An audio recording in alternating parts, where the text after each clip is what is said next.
Hi అండి అందరికి welcome to my YouTube channel fun and family. మన ఛానల్లో మంచి మంచి కంటెంట్ తో వీడియోస్ ఉంటాయి. ఎవరైనా సబ్స్క్రైబ్ చేయకపోతే చేసేయండి. ఈ రోజు మన కరీంనగర్ లోని కొన్ని గణపతి ఐడల్స్ యూనిక్ గా ఉన్నవి చూపించబోతున్నాను. ఇది కరీంనగర్ లోని చైతన్యపురిలోని గణపతి థీమ్ మొత్తం గుహలాగా ఉంది. గుహ లోపలికి వెళ్లి గణపతిని దర్శనం చేసుకుని మళ్ళీ బయటికి రావడం అన్నమాట.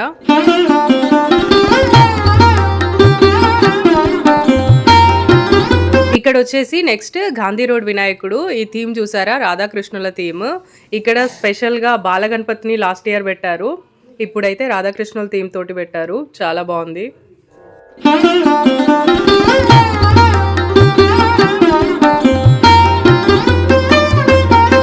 నెక్స్ట్ గణపతి వచ్చి Bommakal bypass road TVS showroom opposite, Peddapalli Karimnagar highway ఉంటది కదా, ఆ రూట్ లో.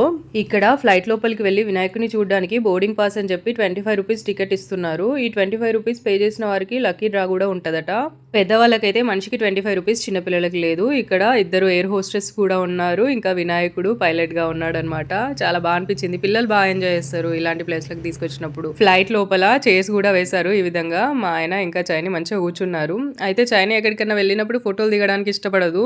ఇక్కడ తనే తీయి అని చెప్పి అంటుంది. కింద పిల్లలకి కాళ్ళకి రాళ్ళు గుచ్చుకుంటున్నాయని మా ఆయన ఎత్తుకొని వస్తున్నాడు పిల్లల్ని. ఇక్కడ వచ్చేసి ఓల్డ్ బజార్ వినాయకుడు, పూరి జగన్నాథుని థీమ్. ఈ వినాయకుడు కూడా ఓల్డ్ బజార్ వినాయకుడే. సప్త చిరంజీవులు థీమ్. అశ్వత్థామ, మహాబలి, వ్యాస మహర్షి, హనుమంతుడు, విభీషణుడు, కృపాచార్యుడు, పరశురాముడు. సప్త చిరంజీవులు అంటే సప్త అంటే 7, చిరంజీవి అంటే ఎప్పటికీ జీవించేవాడు, యుగాంతం వరకు జీవించి ఉండమని వరములు పొందిన మహనీయుడు. నెక్స్ట్ మేము ప్రకాశం గంజ్ లో ఉన్న వినాయకుని దర్శించుకుందామని వచ్చాము. ఈ డెకరేషన్ చాలా బాగా అనిపించింది నాకు.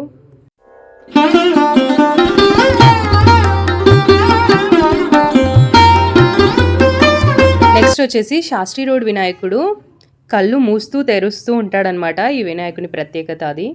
నెక్స్ట్ వచ్చి టవర్ సర్కిల్లో ప్రతిష్ఠించిన వినాయకుడు, వెంకటేశ్వరుని ఈ థీమ్ తోటి ఉన్నాడు. నెక్స్ట్ చైతన్యపురి వినాయకుడు. ఈ చైతన్యపురి వినాయకుడు ఫస్ట్లో గాంధీ రోడ్లో చూపించిన కదా రాధాకృష్ణుల థీమ్, సేమ్ అలాంటి థీమ్లోనే డిఫరెంట్గా ఉన్నాడనమాట.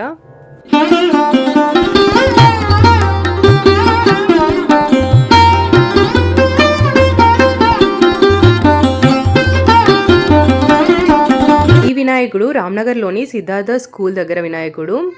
దేవగణం మొత్తం ఉన్నారు వినాయకుని చుట్టూ. ఇక్కడ రోజు సాయంత్రము 1 అవర్ ప్రత్యేకమైన హారతి ఉంటుందట దేవునికి. ఆ హారతి తీసుకోవడానికి చాలా మంది భక్తులు తండోపతండాలుగా గుడికి తరలి వచ్చినట్టు వస్తున్నారు. ఈ వినాయకుడు వచ్చేసి రామ్నగర్ మట్టి వినాయకుడు. వీడియో మీకు ఇన్ఫర్మేటివ్ గా అనిపిస్తే లైక్ చేయండి.